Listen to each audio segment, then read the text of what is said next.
le Président de la République, nous allons aborder la deuxième séquence de notre activité dans une ambiance juvénile qui se veut plus chaude. Monsieur le Président, comment vous vous sentez? Votre état d'esprit? Alors, on peut lancer les hostilités?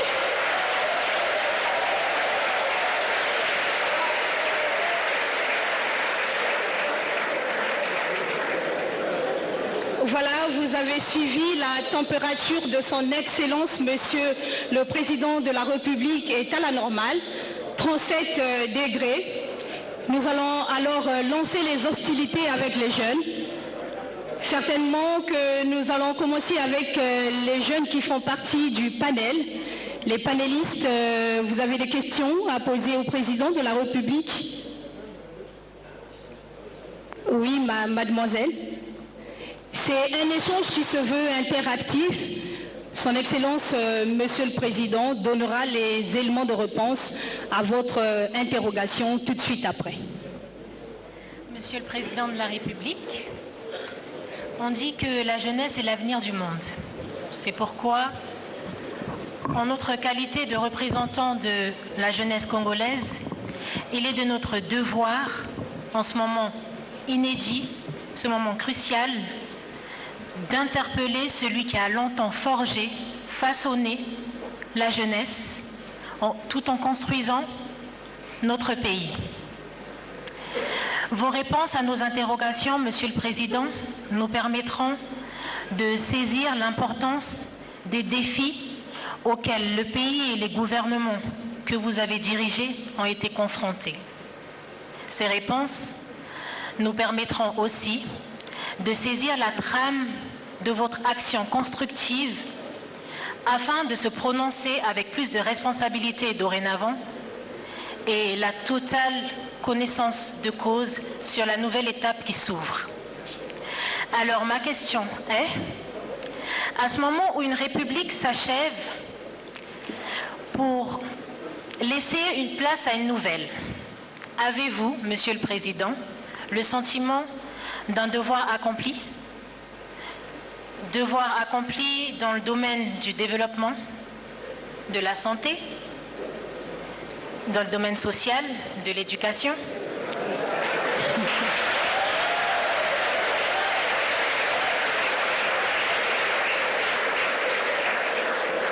Dans le domaine démocratique, tout comme en matière du transfert d'un État en vue de former les jeunes aux métiers d'avenir. Le débat est ouvert, Monsieur le Président de la République. Chers amis, je dois d'abord vous remercier pour l'occasion que vous me donnez d'être ainsi en contact direct avec vous et d'échanger avec vous, comme vous l'avez annoncé tout à l'heure, sans tabou. Généralement, vous l'avez certainement suivi, lors de mes tournées à l'intérieur du pays, j'organise toujours des rencontres citoyennes. Ici, c'en est une en réalité. Et à chaque fois, je donne toujours aux populations qui participent à ces rencontres et la possibilité de discuter avec le Président de la République et d'aborder toutes les questions, même celles qui fâchent.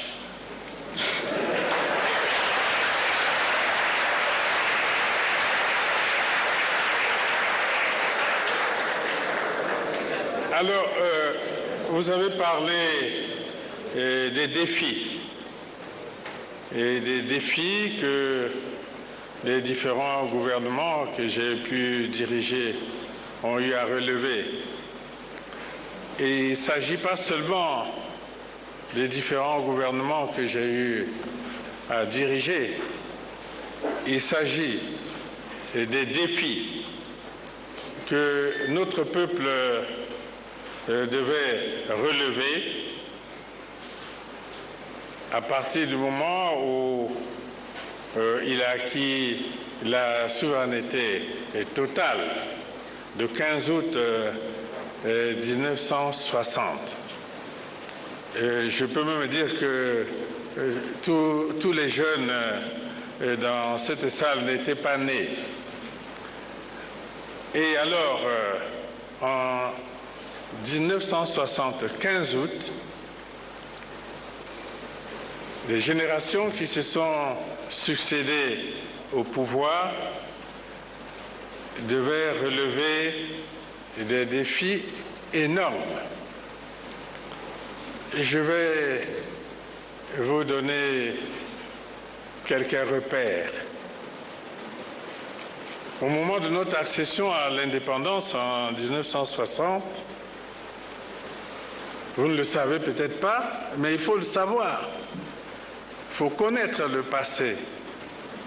Et je vais vous dire qu'en 1960, 15 août, notre pays n'avait pas un seul, je dis bien, un seul kilomètre de route bitumée en dehors de quelques rues dans la cité européenne de Brazzaville, quelques rues dans la cité européenne de Pointe-Noire, quelques rues dans la cité européenne de Dolisie. Nulle part ailleurs, il n'y avait pas un seul kilomètre de route bitumée en dehors de quelques rues, particulièrement dans ce qu'on appelait la ville. On appelait cela vulgairement la ville, c'est-à-dire le centre de la ville où vivaient les populations européennes. Je peux même vous dire que j'ai vécu une partie importante de ma jeunesse à Dolisie, 5 ans. Je connais donc très bien la ville de Dolisie. Eh bien, il y avait la frontière entre ce qu'on appelait la ville et les autres quartiers. Cette frontière, c'était le chemin de fer. C'était cela la frontière. Peut-être que Brazzaville aussi, on ne s'en rend pas compte. Peut-être que Brazzaville aussi, la frontière, c'est le chemin de fer. Et donc, il n'y avait pas un seul kilomètre de route bitumée en dehors des rues, quelques rues, pas toutes, quelques rues, dans ce qu'on appelait la ville. Et donc, aujourd'hui, parce que nous allons, à partir du 1er mars, inaugurer la route Brazzaville-Pointe-Noire. Nous allons l'inaugurer le 1er mars prochain. Imaginez seulement que les générations qui ont géré ce pays depuis l'indépendance ont pu construire une route. C'est en toute humilité que je ne dis pas mon gouvernement, mais je peux l'affirmer, que c'est mon gouvernement qui a construit.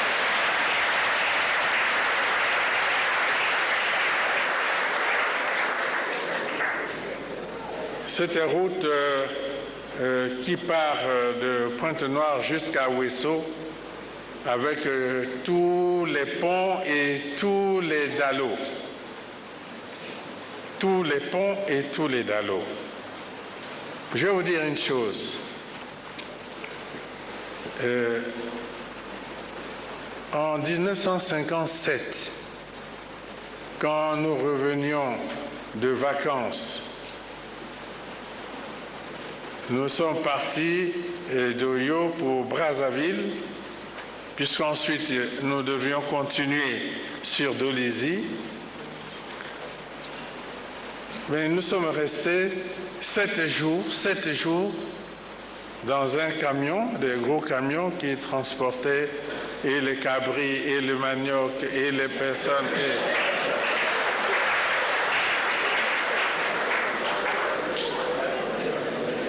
Et nous sommes restés 7 jours sur la route. 7 jours entre Oyo et Brazzaville.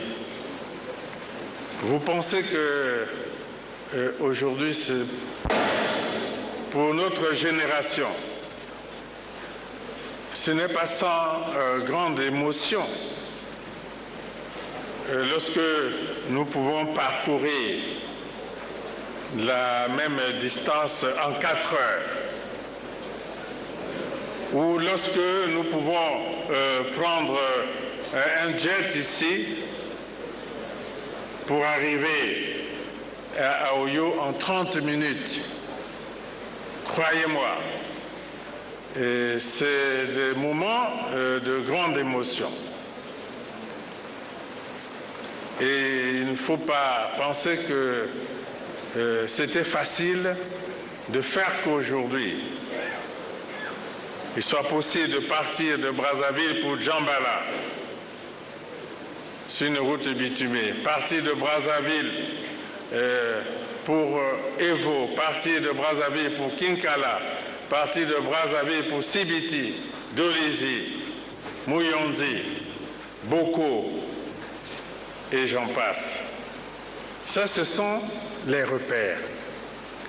Ce sont des efforts qui ont été développés par les générations qui ont pris en main la gestion de ce pays. Et ce n'est pas seulement les routes, les aéroports. Lorsque vous avez parlé tout à l'heure de milliers d'étudiants qui sont allés à Cuba, mais c'est parce que aujourd'hui, en plus des hôpitaux qui ont toujours existé et que nous réhabilitons, nous sommes en train de construire simultanément 14 hôpitaux. Je dis bien 14, pas 12. C'est 14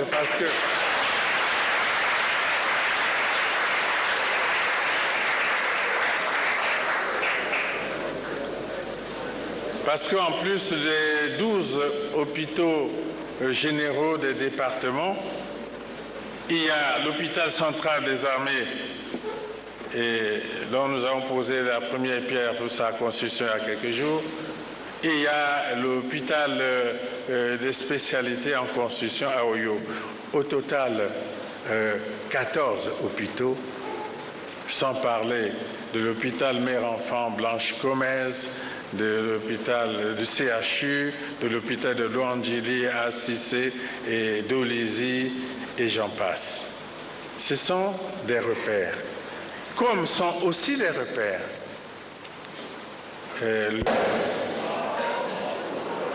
le fait que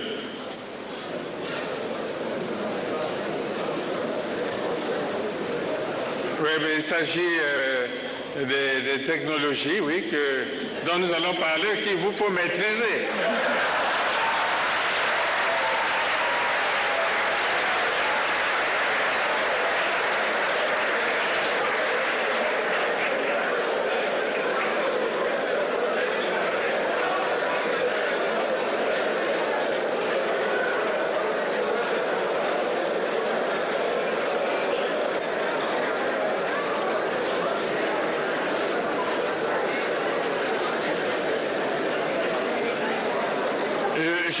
Je parle là parce que vous avez engagé le débat en évoquant la notion des défis à relever. Oui, des défis énormes qu'il fallait relever.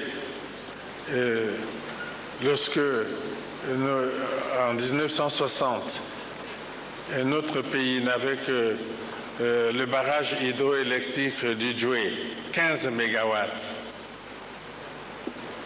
Puis peut-être quelques centrales thermiques ici et là pour éclairer les cités particulières dont je parlais, et qui étaient habitées par les élites de l'époque. Le reste du pays, c'était l'obscurité. Et donc, il fallait amener aussi l'électricité à ce pays. Quelques efforts ont été faits dans ce domaine. Amener la fibre optique, à prendre au large la mer jusqu'à la côte et la tirer à l'intérieur du pays. Elle sera diffusée, j'en suis sûr, dans tous les chefs-lieux de département et de district, donc à l'échelle du pays. Les télécommunications. L'électricité dont je parle, c'est une ligne de très haute tension et qui a été construite de Pointe-Noire jusqu'à Wando-Makwa. Avec la construction en cours du barrage hydroélectrique de l'Iweso, nous tirerons la ligne de très haute tension jusqu'à Weso. C'est ce que nous appelons le boulevard énergétique, en cours de construction. Ce n'est pas une vue de l'esprit, c'est ce que vous constatez. Et dans le domaine de l'éducation, je peux vous dire, vous ne savez pas, mais en 1960, je ne crois pas que dans le pays, on pouvait compter plus de 7 ou 8, je dis bien 7 ou 8 établissements d'enseignement secondaire, c'est-à-dire lycée et collège. Pas plus, je parle là sous le contrôle du ministre des Enseignements qui est là. Je peux me les compter rapidement. Ce n'est pas compliqué. Je les compte avec vous. Prenons le séminaire de Makwa avec le lycée qu'il y avait là-bas pour les catholiques. Et on a fini avec tout ce qu'abusivement on appelle le satisfaire de ce que je viens de dire. Assurément non. Mais je voudrais quand même à vous jeunes vous dire, parlerons certainement à travers vos questions si vous les posez, ces dernières années nous avons pris la bonne direction et nous devions conserver et cette direction-là, cette allure, et peut-être même accentuer les efforts. Je pense que nous sommes sur la bonne voie. Voilà, la question est adéquate.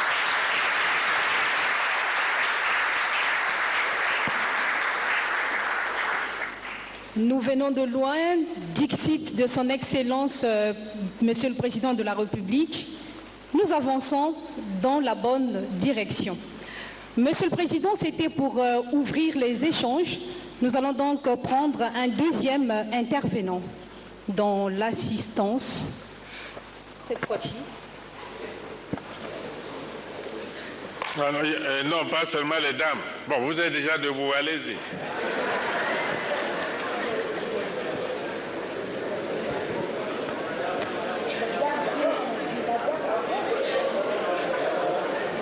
Son Excellence, Monsieur le Président. Voilà, mais vous n'êtes pas galant. On a dit que c'est la dame.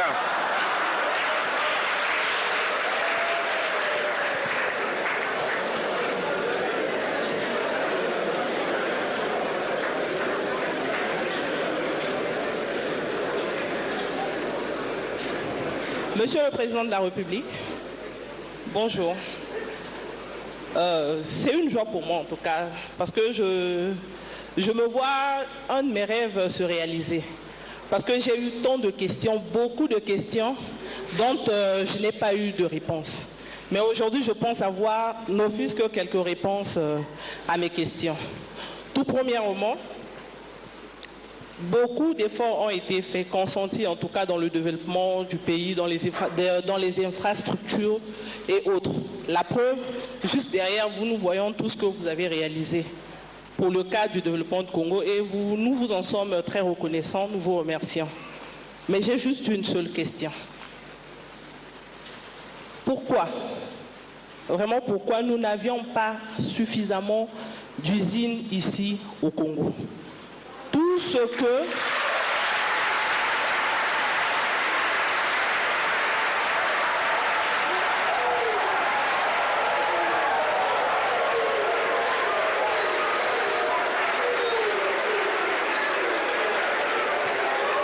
C'est bien pour les routes, les infrastructures. Nous sommes ici dans le stade de la Concorde. C'est très beau pour l'image du pays. Ça rapporte beaucoup. Mais nous nous demandons qu'est-ce que ce stade-là nous rapportera demain. Vous avez mis en place la municipalisation accélérée dans toutes les régions et je pense que la Bouenza sera la dernière région. Mais n'est-il pas vous est venu à l'esprit que dans chaque région, que vous puissiez créer des usines, au moins dans chaque région?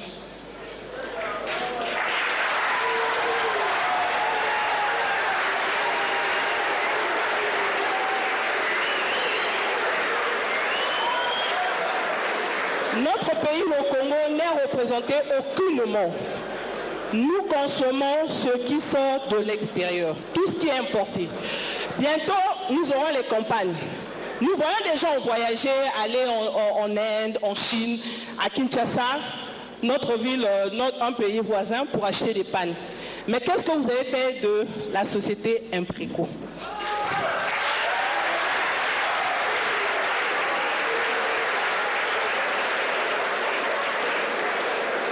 Je félicite M. Denis Christel Sassou Nguesso pour la Fondation Perspective d'Avenir.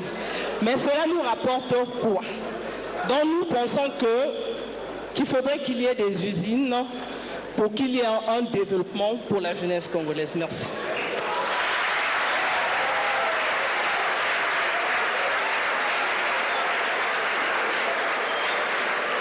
Son Excellence, Monsieur le Président.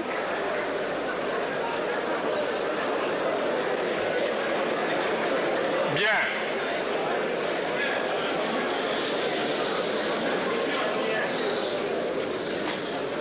Les usines.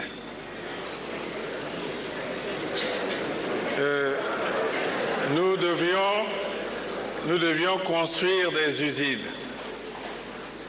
Je vais vous parler simplement. On n'a pas construit assez d'usines. Mais certaines usines ont été construites, ont été mal gérées par les Congolais, elles ont disparu.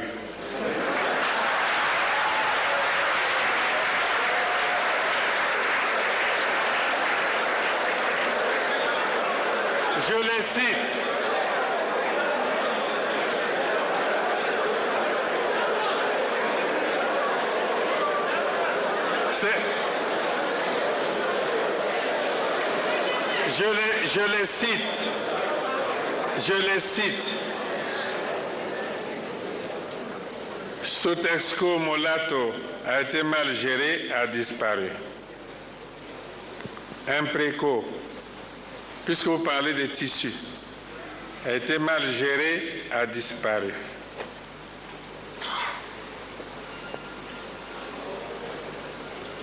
Nous avons lancé la cimenterie de l'UTT. Elle a été brûlée pendant la guerre civile. Elle avait disparu. On a dû la reconstruire à partir de zéro. L'industrie hôtelière, nous avons construit l'hôtel Cosmos, il a été brûlé. Jusqu'à aujourd'hui, on n'a pas trouvé de partenaire pour le reconstruire.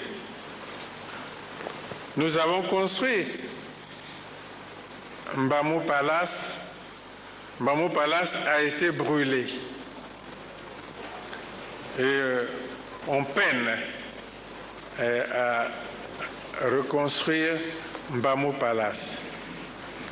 Mais c'était à ce moment-là l'État qui s'engageait directement dans le secteur productif. En réalité, pour les usines, il faut créer un environnement propice aux affaires pour permettre l'arrivée d'investisseurs étrangers. Il faut créer cet environnement, l'environnement des affaires. Il faut créer les conditions de paix. S'il n'y a pas la paix, aucun investisseur ne peut venir. Les usines doivent être créées par des privés. Il faut créer pour les privés les conditions favorables à l'investissement. Ce sont ces mesures que nous sommes en train de prendre. Voilà pourquoi vous constatez qu'en quelques années seulement, 4 autres cimenteries sont en construction ou ont démarré dans le pays après l'UTT. Bientôt, nous allons inaugurer une cimenterie à Inda, aux environs de Pointe-Noire. C'est un projet privé. Nous avons inauguré la cimenterie à Dolisie. C'est un projet privé. Bientôt, nous inaugurerons une cimenterie à Mindouli. C'est un projet privé. Une cimenterie à Madingu. C'est un projet privé. Donc il faut créer un environnement favorable au développement des affaires. C'est ce que le gouvernement fait. Nous avons décidé de la transformation du bois du Congo à 85% sur place.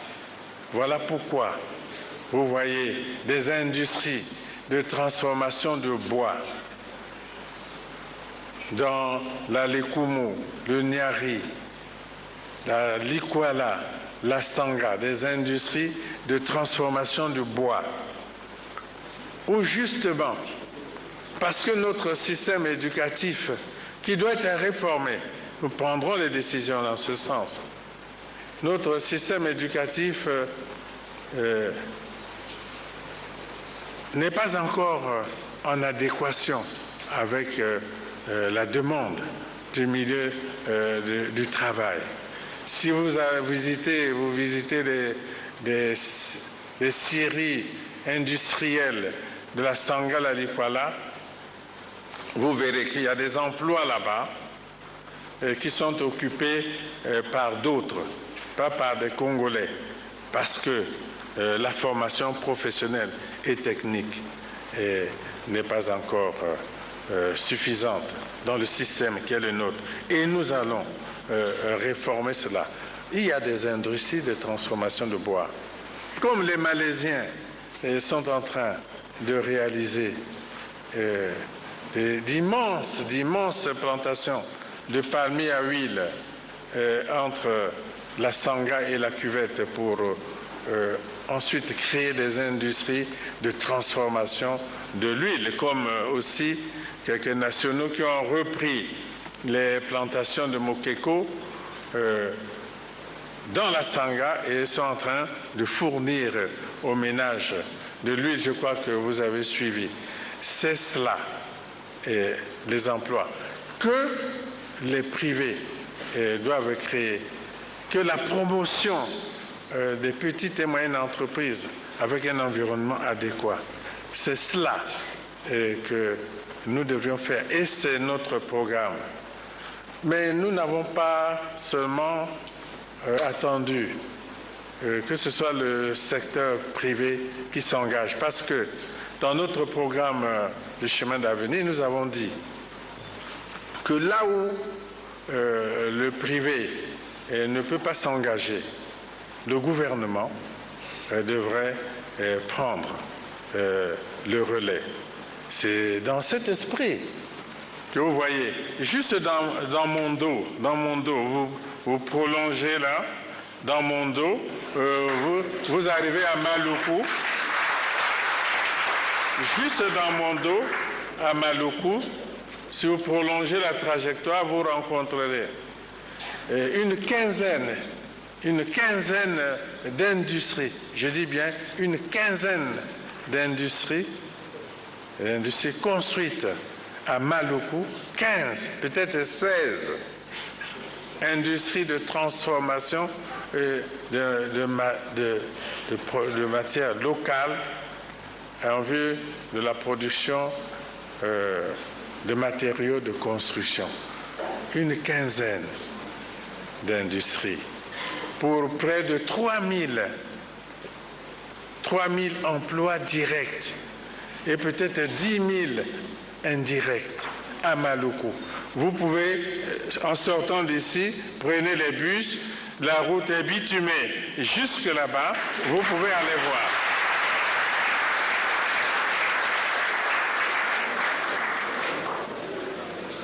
Et là, comme je le disais tout à l'heure, il va manquer de main-d'œuvre qualifiée qu'il va falloir former dans les milieux des jeunes. Donc, la question de la formation, la question de l'adéquation de la formation et des besoins de l'économie est une question fondamentale qui se pose à notre système éducatif et nous allons engager une grande réforme dans ce domaine. Mais pour les industries, ce n'est pas le gouvernement qui devrait les créer, et c'est des privés qui soient nationaux. Nous allons accompagner leurs efforts dans la création de petites et moyennes entreprises. C'est les privés nationaux.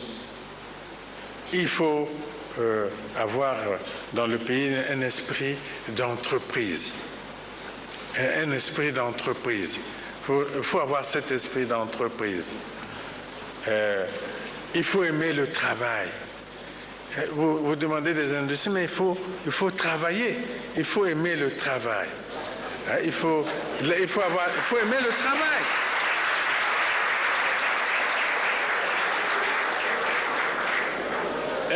Il faut aimer le travail. Il faut la discipline. Et l'esprit de responsabilité.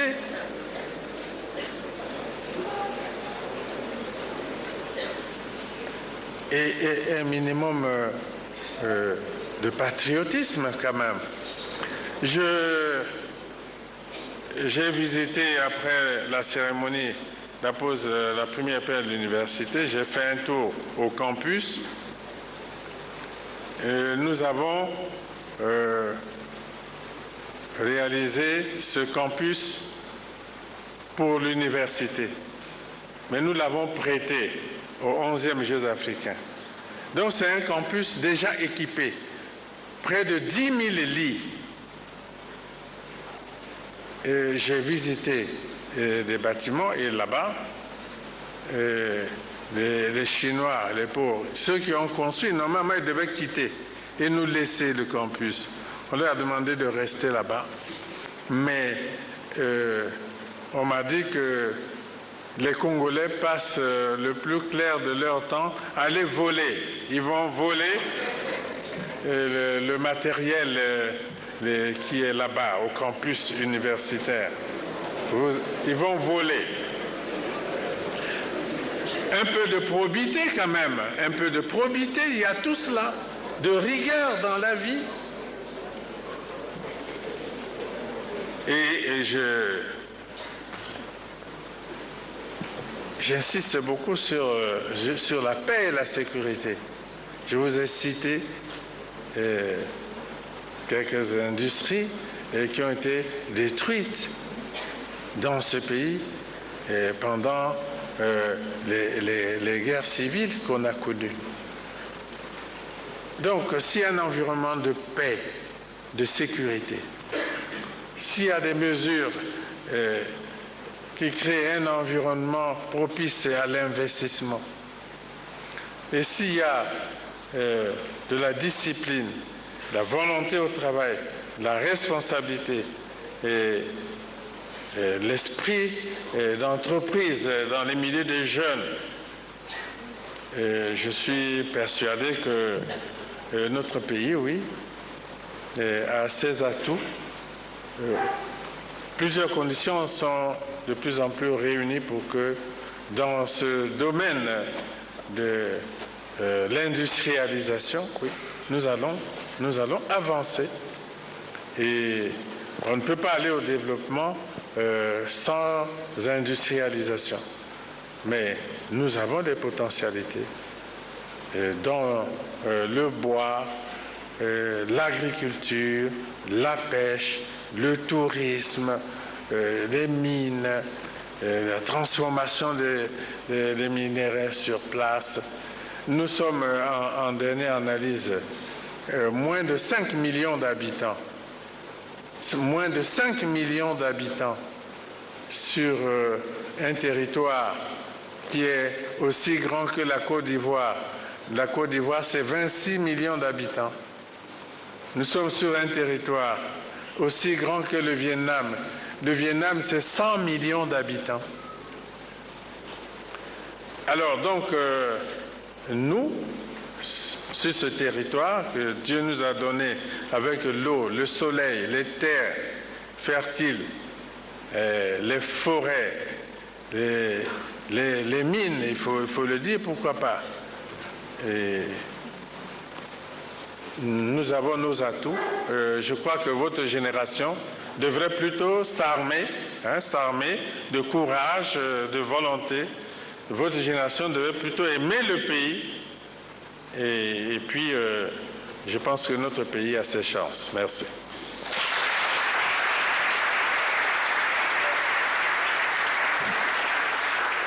Merci, Monsieur le Président de la République. Nous retenons l'harmonisation du climat d'affaires pour faire appel aux investisseurs, le développement de la culture de l'entreprise et l'attachement aux valeurs de paix. Nous allons quand même prendre le jeune qui est resté sur sa soif et vous poser votre question. Merci. Parole. Son Excellence, Monsieur le Président de la République, je m'appelle Dominique. Ce moment est tellement historique qu'il importe d'emblée de rappeler que face à une Afrique et à une sous-région pleine d'enjeux géopolitiques et stratégiques assez pertinents, vous avez su, Monsieur le Président, permettre au peuple, n'est-ce pas, d'affirmer haut et fort sa souveraineté. Sur ce, Monsieur le Président, la réforme des institutions prévues dans le chemin d'avenir a connu une prodigieuse accélération avec l'adoption par référendum d'une nouvelle constitution. Ma question, Monsieur le Président, que gagne la démocratie dans ce processus d'évolution des institutions? Et encore, Monsieur le Président, quelle est la place dont les jeunes occupent ou occuperaient-ils dans cet nouvel édifice institutionnel? Merci beaucoup.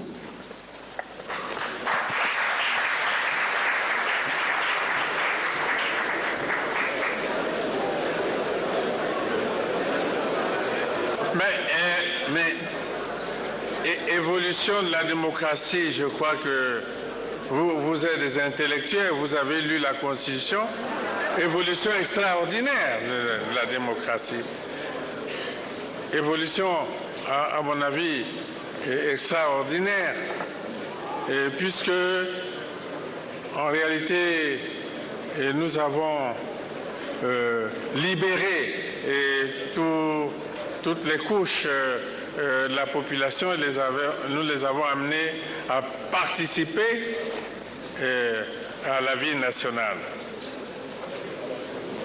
Que ce soit les jeunes, les sages, les notables, les femmes, les personnes vivant avec handicap, etc., nous avons amené l'ensemble du peuple à participer à la vie démocratique et à la construction du pays. Nous avons, à travers la Constitution, il faut lire et relire, nous avons créé, à travers la grande réforme de la décentralisation administrative, nous avons créé les conditions pour que le peuple au niveau local participe activement à la construction du pays et à la démocratie locale. Des pouvoirs importants à travers cette réforme ont été donnés aux collectivités locales. Les jeunes,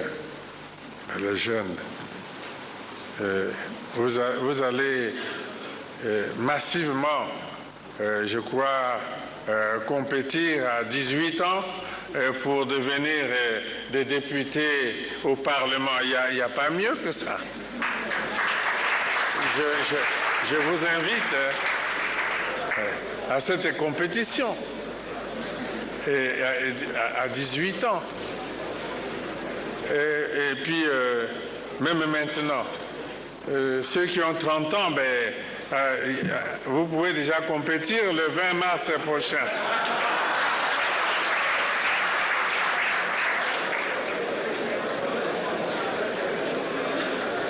Et il n'y a pas mieux, mais en tout cas,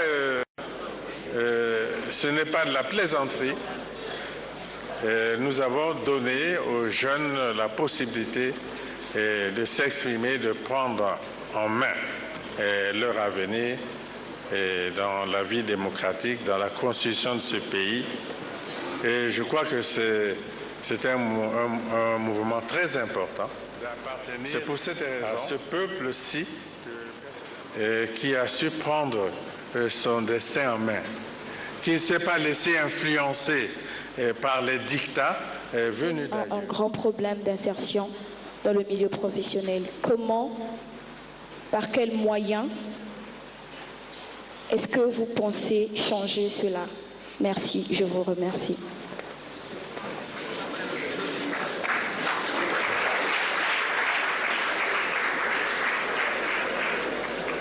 Bien,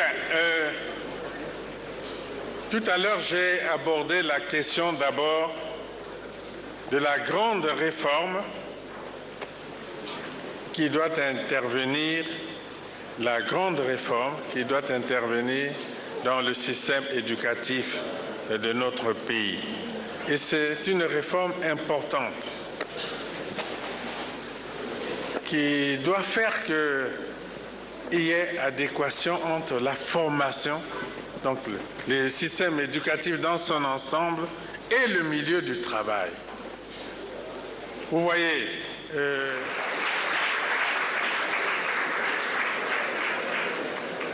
bien, tout à l'heure j'ai abordé la question d'abord de la grande réforme qui doit intervenir, la grande réforme qui doit intervenir dans le système éducatif de notre pays. Et c'est une réforme importante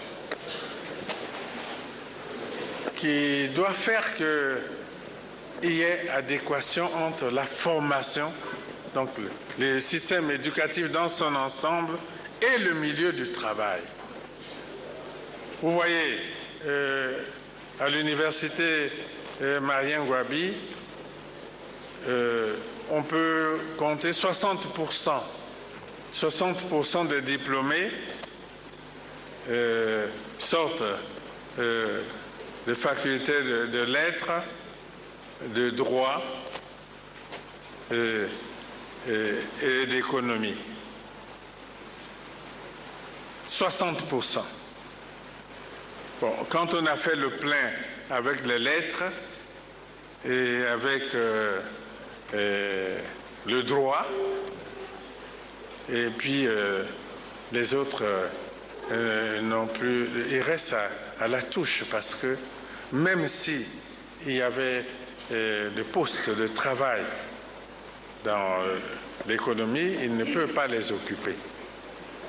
Donc, c'est une question importante que d'engager une réelle réforme du système éducatif dans son ensemble pour former les jeunes en fonction du développement économique, en fonction des besoins et des demandes des secteurs de développement économique. Et c'est cela la grande bataille qui va être proposée à notre pays. Former des jeunes qualifiés à tous les niveaux pour qu'ils s'occupent des différents emplois dans l'économie. C'est cela. Deuxièmement, il y a les facilités que le gouvernement devrait apporter, des facilités que le gouvernement devrait apporter à tout jeune qui veut entreprendre. C'est des mécanismes que nous devons mettre en place pour aider et stimuler, encourager tous ceux qui veulent entreprendre, même à titre strictement individuel. Quiconque veut créer une activité et donc créer des emplois devrait être encouragé. Et c'est cela, l'orientation qui va être donnée au cours des prochaines années. Et créer des institutions financières de garantie ou d'appui aux entrepreneurs, aux petites, moyennes entreprises.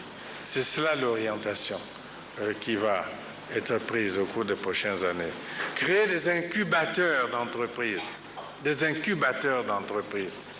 Donc, des lieux où des sachants devraient aider à la naissance d'entreprises que différents jeunes pourraient créer et apporter à ces entreprises-là le soutien financier qui convient. C'est dans cet esprit de la formation qualifiante et de l'appui à l'initiative des jeunes qui veulent créer des entreprises. Et c'est cela. Ce sera à travers la petite et moyenne entreprise que l'on créera des emplois qui seront occupés par des jeunes qualifiés. Et nous lancerons sûrement aussi les idées de création d'universités de métiers. Voyez, créer des universités de métiers, des écoles professionnelles partout dans les départements. C'est toutes ces mesures que nous allons certainement, au cours des prochaines années, prendre pour stimuler et encourager la création d'entreprises, soutenir les créateurs d'entreprises et surtout donner de la qualification professionnelle à l'ensemble des jeunes. Le système éducatif aujourd'hui doit connaître cette réforme profonde.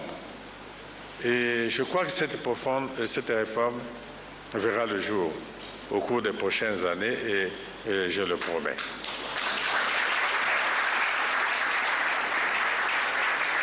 Merci, Son Excellence, Monsieur le Président de la République. Il sera question de former les jeunes par rapport aux besoins du marché de l'emploi et de créer des fonds d'appui à l'entrepreneuriat juvénile. Nous allons prendre un jeune homme à présent. Monsieur.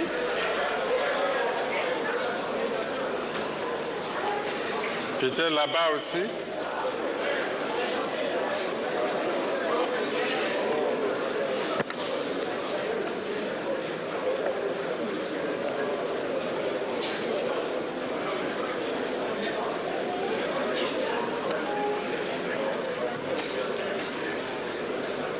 Merci pour la parole accordée.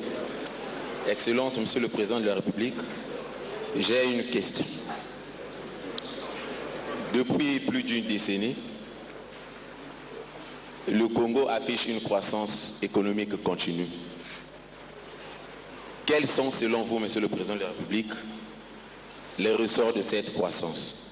Ensuite, Monsieur le Président, comment, à votre avis, pourrait-on pérenniser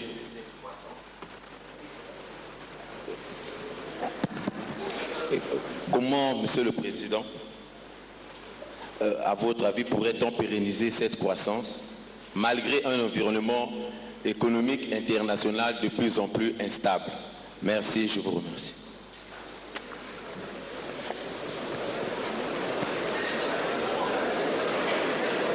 Bien. Oui, ces dernières années, nous avons suivi. Ces dernières années, nous avons pu suivre le développement de l'économie de notre pays et on a pu voir une certaine croissance, mais qui était fluctuante. Une croissance fluctuante, on a vu tantôt 3,8%, tantôt 4%, tantôt 5%. On est allé jusqu'à, je crois, 9%. En 2010, je crois, on a atteint les 9%. On est redescendu à 3%. Et c'est peut-être 2%. Donc, elle a été un peu erratique au cours de la période, mais pour l'essentiel, cette croissance a été portée par le seul secteur pétrolier. Même si elle pouvait être de 5%, c'est toujours le secteur pétrolier qui portait cette croissance, le seul secteur pétrolier.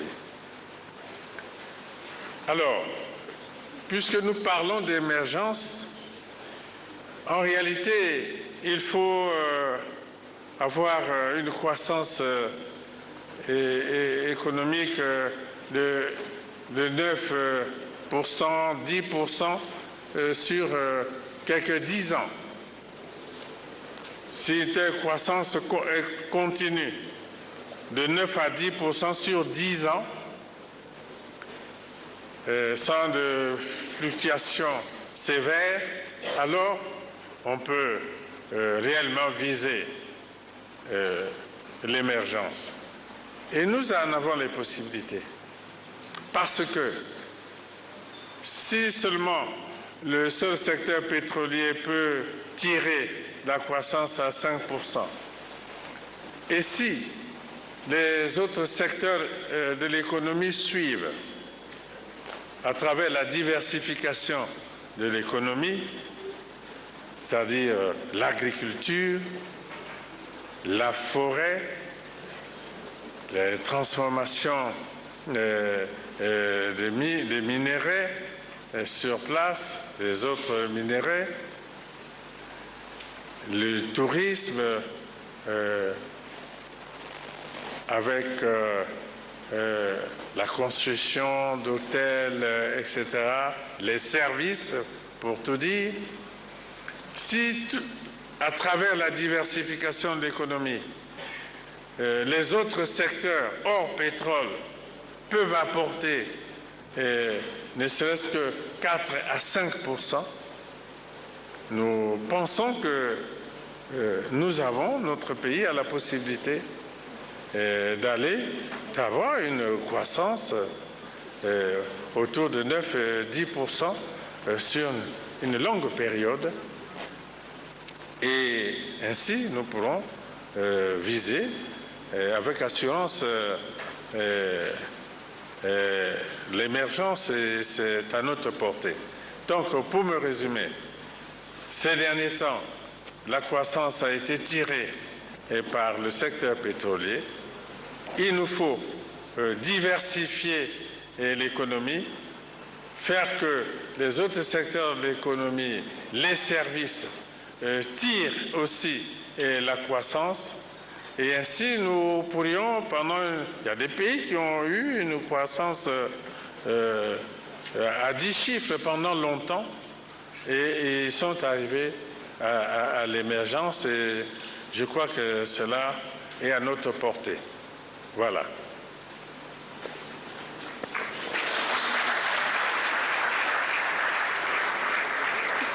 Malgré les secousses enregistrées dans le paysage pétrolier, la marche du Congo vers l'émergence ne va pas s'arrêter. C'est ce que nous avons retenu. Nous allons prendre une demoiselle de ce côté-ci.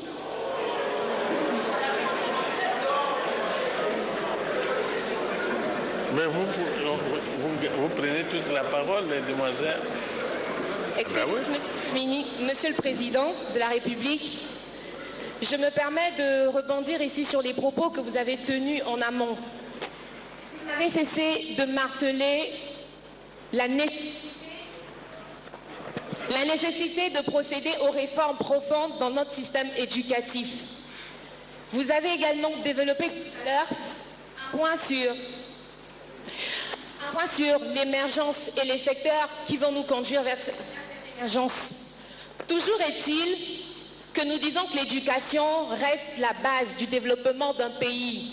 Et je me tiens ici, au-delà des réponses que vous avez apportées, dans la perspective d'apporter une solution au système éducatif, parce que c'est une question à laquelle j'attache du prix. Notre jeunesse mérite d'être éduquée, car c'est elle qui fera le développement et toutes les ambitions que nous voulons pour cette nation. Toujours est-il que vous venez ce matin de procéder à la pose de la première pierre symbolique pour la construction de l'université de Kintélé. C'est une réponse de solution dans le but de rénover et valoriser notre système éducatif.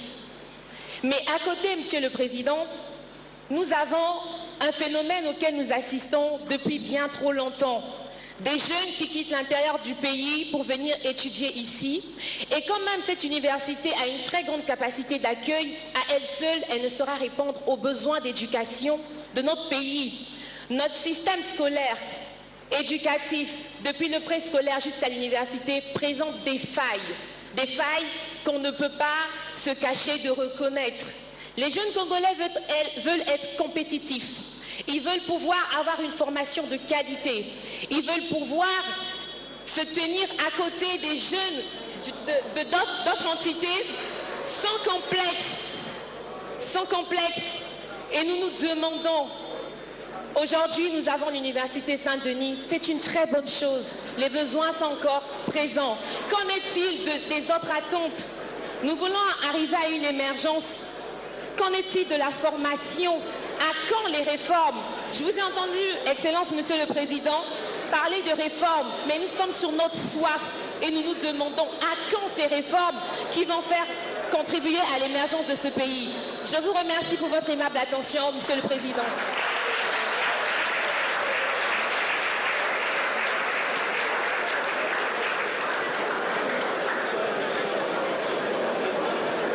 Monsieur le Président. Bien, à quand les réformes annoncées, les réformes vont intervenir immédiatement. Elles vont intervenir immédiatement dès cette année, l'année prochaine, on ne va pas attendre. À quand les réformes? Mais c'est maintenant. C'est maintenant, cette année, l'année prochaine et les années suivantes.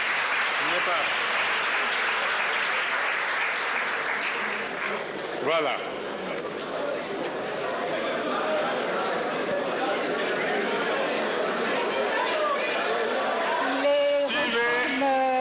Commencer. Normalement, il nous faut un homme, après une dame, bien sûr, pour garder la parité. Je comprends que la jeunesse est sur sa soif de poser des questions au président de la République et je suis donc l'orientation de son Excellence. Donnez quelqu'un au fond là-bas, comme ça,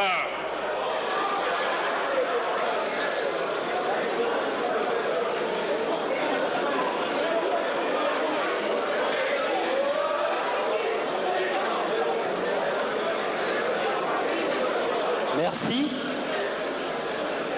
Merci, Son Excellence, Monsieur le Président. Je suis le conseiller Tcheringana, je viens de Pointe-Noire. Alors, Monsieur le Président, ma préoccupation est celle-ci. S'il vous plaît, s'il vous plaît. Suivez. Monsieur le Président, tous les indicateurs économiques de notre pays sont au vert. Je pense que les institutions internationales reconnaissent cela. Et vous avez, vous, votre gouvernement et l'ensemble de la population, nous avons fourni beaucoup d'efforts. Aujourd'hui, là, le résultat est visible. Ma préoccupation, Monsieur le Président, n'avez-vous pas l'impression que quand vous posez des actions, lorsque vous bâtissez, derrière vous, il y a un bulldozer qui vient comme annihiler les efforts. Le bulldozer constitué de la corruption, de la concussion, peut-être du népotisme et du régionalisme.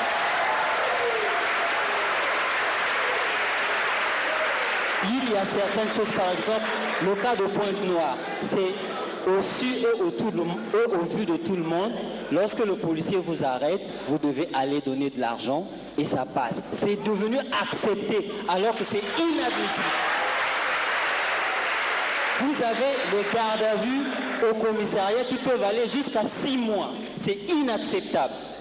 Donc il y a un certain nombre de choses. Et il y a aussi le laxisme des fonctionnaires de la fonction publique. C'est le cas, il faut le dire. Les fonctionnaires qui vont au bureau peut-être 2 ou 3 fois par semaine. Ceux-là, c'est des gens aussi qui annihilent les efforts que vous faites de faire. Je vous remercie, Monsieur le Président.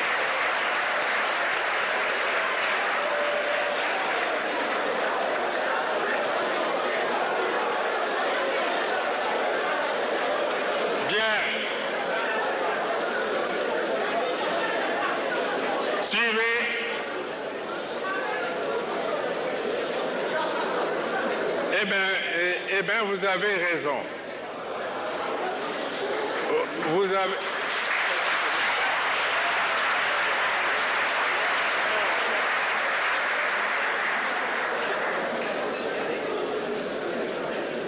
Vous avez raison et si vous avez fait attention à diverses interventions du président dans certains discours, le président a toujours parlé des anti-valeurs.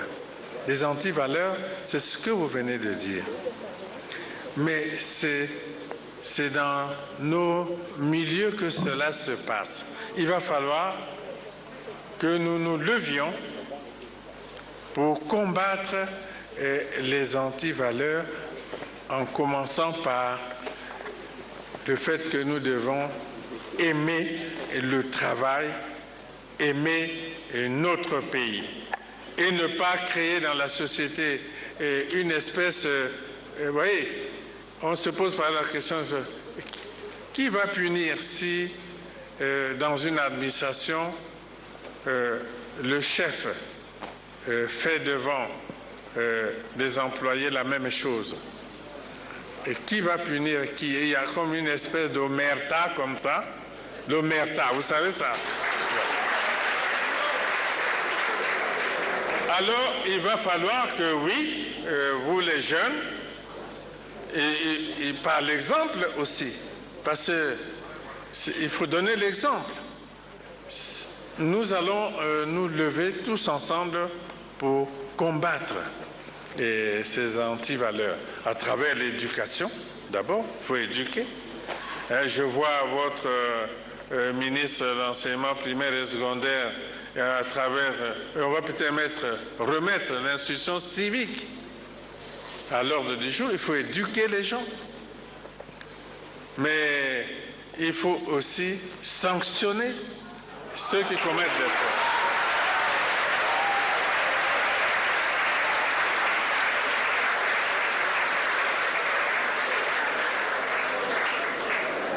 Il faut éduquer, il faut aussi sanctionner ceux qui commettent des fautes. Bon, je donne un exemple. Le président, si un directeur dans une administration ne détecte pas un agent qui a été corrompu ou qui a détourné de l'argent, s'il ne le détecte pas, s'il ferme les yeux, que peut faire le ministre? Si le ministre ferme les yeux, que peut faire le président?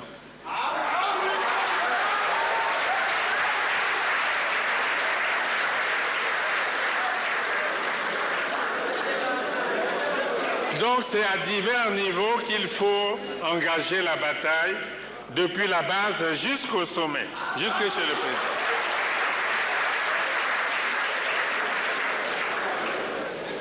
Et sinon, effectivement, tous les efforts que nous déployons seront annihilés par les antivaleurs qui ont été maintes fois dénoncées. Il va peut-être falloir, au cours des prochaines années, engager une véritable bataille. Vous voyez, dans ce pays, on a connu la révolution. On a connu la révolution et nous avons connu des tribunaux populaires. Vous étiez peut-être très jeune, vous n'avez pas suivi cela.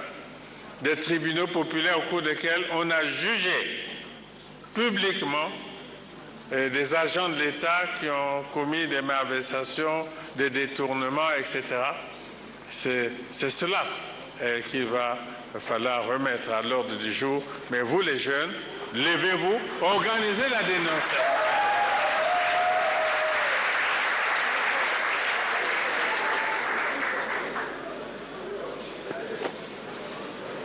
Vous avez compris que notre pays a besoin des stratégies musclées d'éducation civique et il faut remettre sur les tapis les sanctions.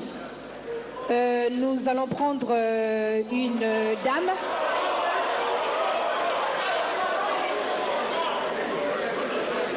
Merci beaucoup. Merci, Monsieur le Président de la République. Je ne poserai peut-être pas une question, mais j'ai plutôt un message à apporter. J'ai pris le temps d'écrire mon propos pour me permettre de bien structurer ma pensée. Monsieur le Président de la République, permettez-moi d'abord de me présenter. Je m'appelle Destiné Toukaga. Monsieur le Président de la République, je vous remercie pour l'honneur que vous nous faites de nous entretenir en ces lieux. C'est la preuve que vous incarnez l'homme d'État, le démocrate, capable d'écoute et doué par la capacité d'arbitrage des opinions diverses. Merci aussi de l'intérêt que vous prêtez à la jeunesse et aux femmes par votre volonté politique forte, traduite par les dispositions constitutionnelles en faveur des jeunes et des femmes, en mettant en place des structures dédiées à leur cause pour faire progresser les questions d'égalité de genre. Merci enfin pour vos réalisations durables qui ne sont plus à citer, mais lesquelles l'histoire prendra la charge de témoigner. Vous êtes non seulement un bâtisseur, mais aussi un baliseur de notre avenir. C'est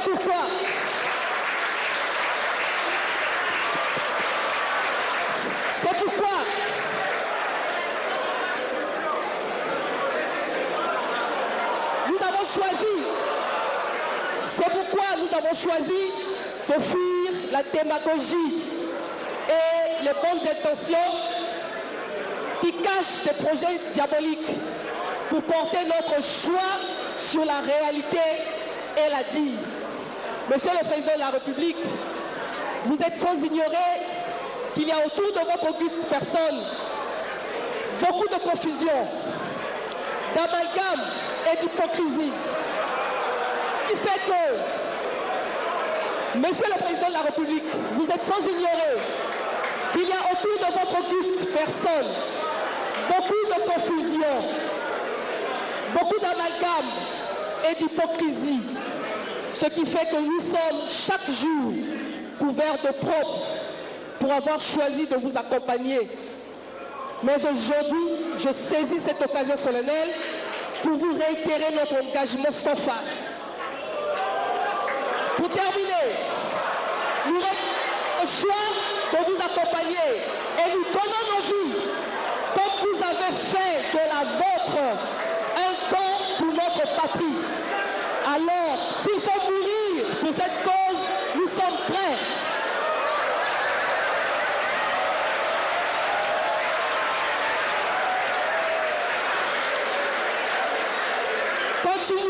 Continuez donc à être cet homme de courage qui fait naître une nouvelle aspiration à notre société, cet homme qui n'a pas d'ethnie, cet homme qui n'a pas de religion, cet homme qui ne fait pas peuple, mais porte le peuple en lui. Je vous remercie.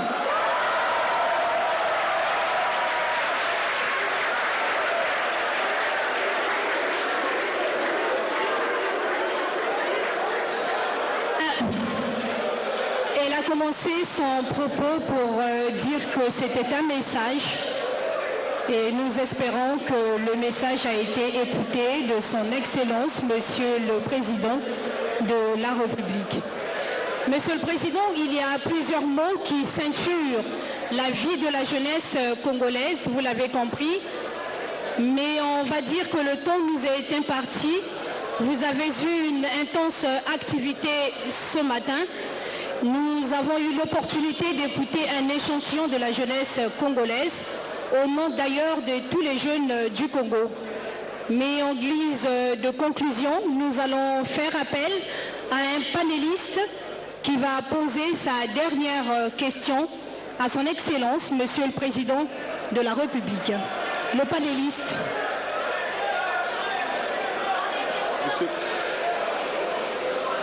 Monsieur le Président de la République. Monsieur le Président de la République, en faisant mienne quelques interventions de mes prédécesseurs, au regard de tout ce qui a précédé, et puisque vous semblez prompt à répondre aux questions qui fâchent, on l'a bien compris, j'ai une interrogation qui a un lien direct avec l'actualité.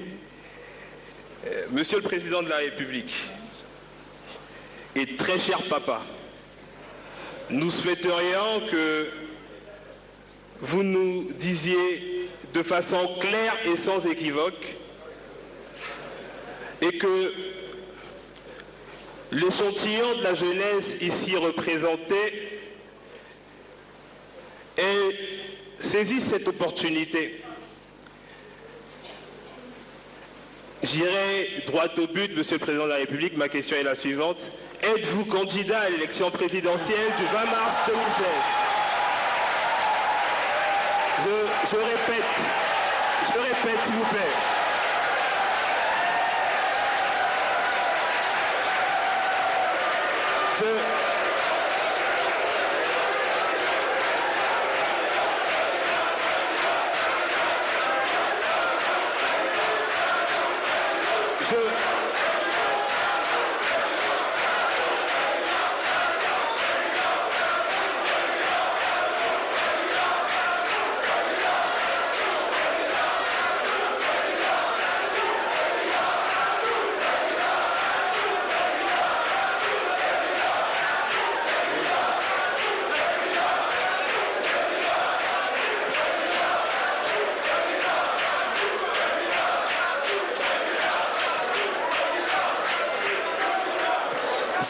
Son Excellence, Monsieur le Président de la République, vous comprenez que c'était une conclusion ouverte et non fermée qui donne lieu à une grande et profonde interrogation. Son Excellence, nous sommes tout oui. Bien, chers amis, je crois que vous avez suivi toutes mes réponses et à chaque fois je disais nous allons.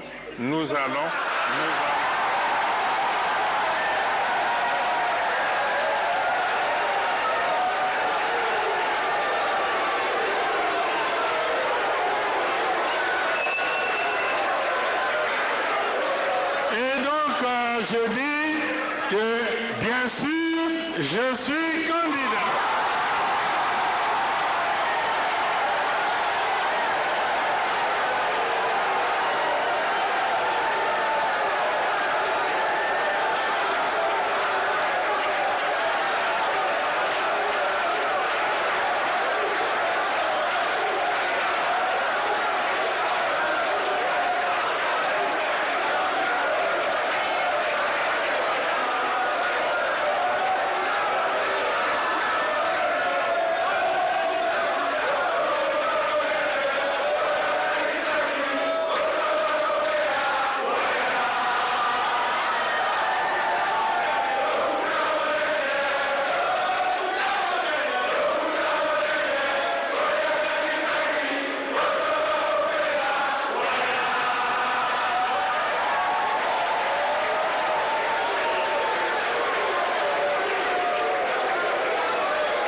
Ponctué par l'annonce de la candidature de Denis Sassou Nguesso à la présidentielle du 20 mars 2016.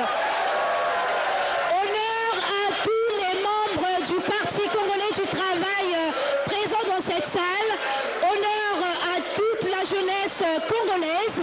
On peut aller jusqu'à dire que Denis Sassou Nguesso est le candidat de la jeunesse congolaise.